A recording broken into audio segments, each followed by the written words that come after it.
નમસ્કાર. આકાશવાણી અમદાવાદ વડોદરા પ્રાદેશિક સમાચાર મિત્તલ પટેલ વાંચે છે. સૌપ્રથમ મુખ્ય સમાચાર. આગામી 23મી નવેમ્બરે રાજ્યની માધ્યમિક, ઉચ્ચતર માધ્યમિક શાળાઓ અને કોલેજ યુનિવર્સિટીઓમાં શિક્ષણ કાર્ય શરૂ કરવાનો રાજ્ય સરકારે નિર્ણય કર્યો.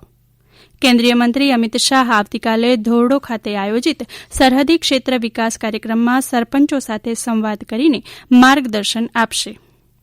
રાજ્યમાં મહેસૂલી સેવાનું ડિજીટલાઇઝેશન કરવાને પરિણામે છેલ્લા 7 માસમાં 5,16,509 દસ્તાવેજોની નોંધણી થઈ. સ્ટેમ્પ ડ્યુટી પેટે 2,710 કરોડ અને નોંધણી પેટે 3,099 કરોડની આવક થઈ. કેન્દ્રશાસિત પ્રદેશ દમણ નગરપાલિકા, જિલ્લા પંચાયત અને ગ્રામ પંચાયતોની યોજાયેલી ચૂંટણીમાં ભાજપે જીત મેળવી છે અને સુરતમાં 130 કરોડ 35 લાખને ખર્ચે તૈયાર થયેલા transmission line distribution network tertiary treatment પ્લાન્ટનું સાંસદ અને ભાજપા પ્રદેશ અધ્યક્ષ CR પાટીલે આજે લોકાર્પણ કર્યું. સમાચાર વિગતવાર. મુખ્યમંત્રી શ્રી વિજયભાઈ રૂપાણીના અધ્યક્ષ સ્થાને મળેલી આજે રાજ્ય મંત્રીમંડળની બેઠકમાં આગામી 23મી નવેમ્બરથી રાજ્યમાં માધ્યમિક, ઉચ્ચતર માધ્યમિક શાળા અને કોલેજ યુનિવર્સિટીઓમાં શિક્ષણ કાર્ય શરૂ કરવાનો નિર્ણય કર્યો છે. શિક્ષણમંત્રી શ્રી ભૂપેન્દ્રસિંહ ચુડાસમા અને રાજ્ય શિક્ષણમંત્રી વિભાવરીબેન દવેએ આ અંગેની વિગતો આપતા જણાવ્યું હતું કે 23મી નવેમ્બરથી રાજ્યમાં ધોરણ 9 થી 12ના વર્ગો ભારત સરકારની SOP ગાઇડલાઇનના પાલન સાથે શરૂ કરી દેવાશે. કોલેજ અને યુનિવર્સિટીના પ્રથમ તબક્કે પોસ્ટ ગ્રેજ્યુએટ, મેડિકલ અને પેરામેડિકલ વર્ગો શરૂ થશે તેમજ સ્નાતક કક્ષા માટે છેલ્લા વર્ષના જ વર્ગો શરૂ કરવામાં આવશે. ઇજનેરી વિદ્યાશાખામાં પણ ફાઇનલ વર્ષ અને ITI તથા પોલિટેકનિક કોલેજીસ પણ 23મી નવેમ્બરથી શરૂ થશે. તેમણે વધુમાં જણાવ્યું કે શાળા કોલેજ શરૂ થતાં પહેલા દરેક સંકુલમાં સ્વચ્છતા, સફાઈ સુવિધા, થર્મલ ગનથી વિદ્યાર્થીઓનું ચેકિંગ, સેનેટાઇઝર અને હાથ ધોવા માટે સાબુની વ્યવસ્થા કરવામાં આવશે. વર્ગખંડમાં અને શાળા કોલેજોમાં સામાજિક અંતર જળવાય એટલું જ નહીં પરંતુ માસ્કનો ફરજિયાત ઉપયોગ કરવાનો રહેશે.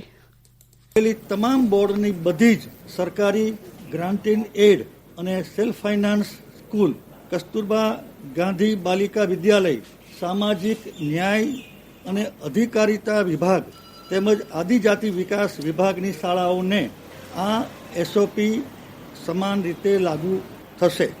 આગામી 23 નવેમ્બરથી રાજ્યમાં 9 થી 12ની શાળાઓ તેમજ PG, મેડિકલ, પેરામેડિકલ ઉપરાંત અંડર ગ્રેજ્યુએટ ફાઇનલ યરના વર્ગો શરૂ થશે.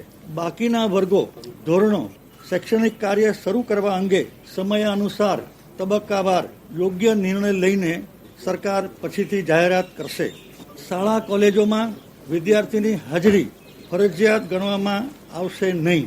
શાળા કોલેજ આવવા માટે વિદ્યાર્થીના માતા પિતા કે વાલીની લેખિત સંમતિ પણ સંસ્થાઓએ મેળવવાની રહેશે. વર્ગખંડમાં સુધારેલી બેઠક વ્યવસ્થા મુજબ 2 વિદ્યાર્થીઓ વચ્ચે ઓછામાં ઓછું 6 ફૂટનું અંતર રાખવું પડશે. શાળા કોલેજો સંકુલમાં વિદ્યાર્થીઓની ભીડભાડ ન થાય તે માટે વિદ્યાર્થીઓ તબક્કાવાર આવે તેવું આયોજન આચાર્ય અને પ્રિન્સિપાલે ગોઠવવાનું રહેશે. આના માટે રાજ્ય સરકારે ઓડ ઇવન એટલે કે ધોરણ 9 અને 11 માટે અઠવાડિયામાં 3 દિવસ અને 10 અને 12 માટે 3 દિવસ શાળામાં શિક્ષણ કાર્ય થાય તેવી વ્યવસ્થા ગોઠવવા જણાવ્યું.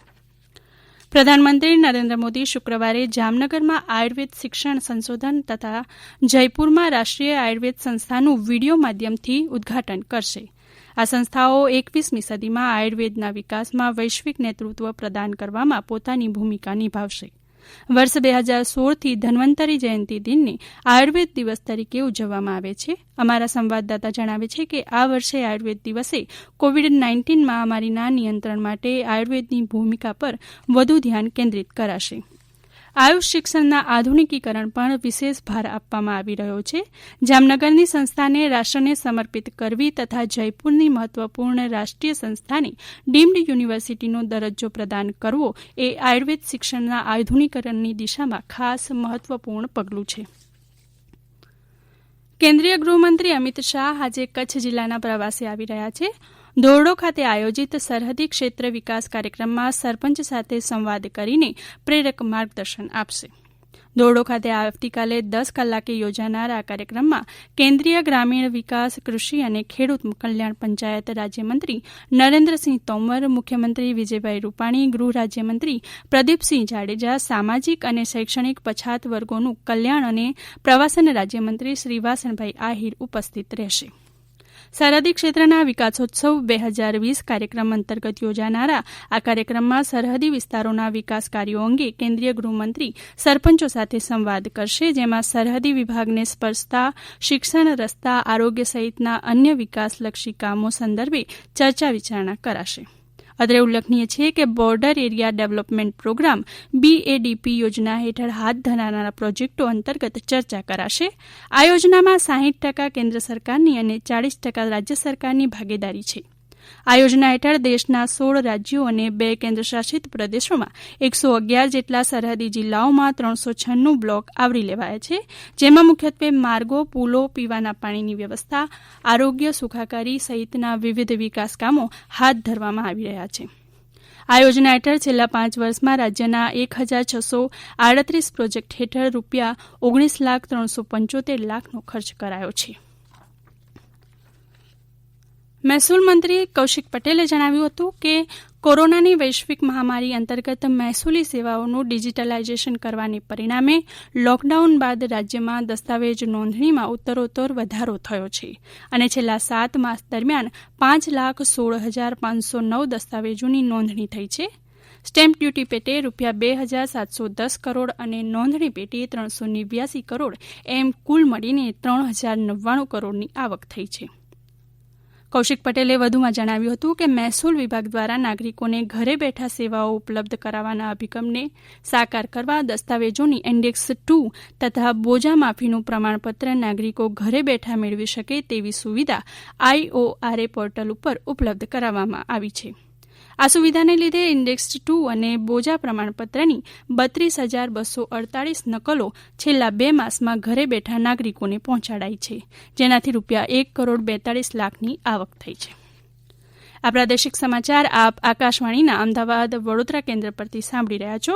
વધુ સમાચાર કોરોના અંગેના સંદેશ બાદ. કોવિડથી બચવાના મહત્વપૂર્ણ 3 ઉપાય: માસ્ક પહેરો, 2 ગજનું સલામત અંતર જાળવો અને હાથ સાફ રાખો.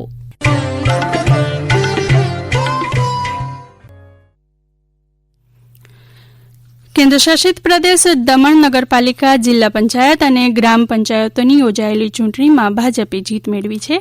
દમણ નગરપાલિકાની થયેલી મતગણતરી બાદ ભાજપે 15 બેઠકોમાંથી 11 બેઠકો જીતી લીધી છે.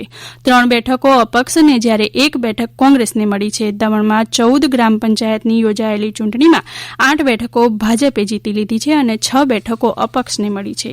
દમણ જિલ્લા પંચાયતની 16 બેઠકોમાંથી 10 બેઠકો ભાજપે જીતી લીધી છે અને 6 બેઠકો અપક્ષને મળી છે. આ અંગે વધુ માહિતી આપે છે દાદરાનગર હવેલી, દમણ અને દીવના ભાજપના પ્રમુખ દીપેશ ટંડેલ. દાદરાનગર હવેલી અને દમણ દીવ પ્રદેશમાં 5 સ્થાનીય સ્વરાજની ચૂંટણીઓ 8 તારીખે યોજાઈ હતી. 5 સ્થાનિક સ્વરાજ્ય સંસ્થામાંથી 4માં ભારતીય જનતા પાર્ટીનો વિજય થઈ ચૂક્યો છે. દીવમાં 8 જિલ્લા પંચાયતમાંથી 5 જિલ્લા પંચાયત પર ભાજપ જીતી ચૂક્યું છે અને 4 સમર્થિત ગ્રામ પંચાયતમાંથી 3 ગ્રામ પંચાયત. દમણ નગરપાલિકામાં 15માંથી 11 પર ભારતીય જનતા પાર્ટી વિજય થઈ ચૂક્યું છે. એવી રીતે સેલવાસ નગરપાલિકામાં બી 15માંથી 9 પર ભારતીય જનતા પાર્ટીનો વિજય થઈ રહ્યો છે. આમ સુરતમાં 130 કરોડ 35 લાખના ખર્ચે તૈયાર થયેલ transmission line distribution network tertiary treatment પ્લાન્ટનું સાંસદ અને ભાજપ પ્રદેશ અધ્યક્ષ CR પાટીલે આજે લોકાર્પણ કર્યું. આ પ્રસંગે સાંસદ શ્રી CR પાટીલે જણાવ્યું હતું કે આપણા રાજ્યમાં ગામથી લઈને મહાનગરપાલિકામાં પીવાલાયક પાણી, શાળાઓ, હોસ્પિટલો, રોડ, ડ્રેનેજ લાઇન સહિતના અનેક સુવિધાઓથી સજ્જ કરવામાં આવી રહ્યા છે. પાણી વિના ઔદ્યોગિક એકમો ચલાવી ન શકાય. એકમો માટે પાણી મૂળભૂત જરૂરિયાત છે. આવા ટર્શરી ટ્રીટમેન્ટ પ્લાન્ટ દ્વારા ગંદા પાણીને શુદ્ધ કરીને ઔદ્યોગિક એકમોની જરૂરિયાતોને પરિપૂર્ણ કરી શકાશે તેમ શ્રી પાટીલે જણાવ્યું હતું. અંતમાં મુખ્ય સમાચાર ફરી એકવાર. આગામી 23મી નવેમ્બરે રાજ્યની માધ્યમિક, ઉચ્ચતર માધ્યમિક શાળાઓ અને કોલેજ યુનિવર્સિટીઓમાં શિક્ષણ કાર્ય શરૂ કરવાનો રાજ્ય સરકારે નિર્ણય કર્યો. કેન્દ્રીય મંત્રી અમિત શાહ આવતીકાલે ધોરડો ખાતે આયોજિત સરહદી ક્ષેત્ર વિકાસ કાર્યક્રમમાં સરપંચો સાથે સંવાદ કરીને માર્ગદર્શન આપશે. રાજ્યમાં મહેસૂલી સેવાનું ડિજીટાઇઝેશન કરવાને પરિણામે છેલ્લા 7 માસમાં 5,16,509 દસ્તાવેજોની નોંધણી થઈ. સ્ટેમ્પ ડ્યુટી પેટે 2,710 કરોડની આવક થઈ. અને સુરતમાં 130 કરોડ 35 લાખને ખર્ચે તૈયાર થયેલ transmission line distribution network tertiary treatment પ્લાન્ટનું સાંસદ અને ભાજપ પ્રદેશ અધ્યક્ષ CR પાટીલે આજે લોકાર્પણ કર્યું. આકાશવાણી અમદાવાદ વડોદરા કેન્દ્ર પરથી પ્રાદેશિક સમાચાર પૂરા થયા.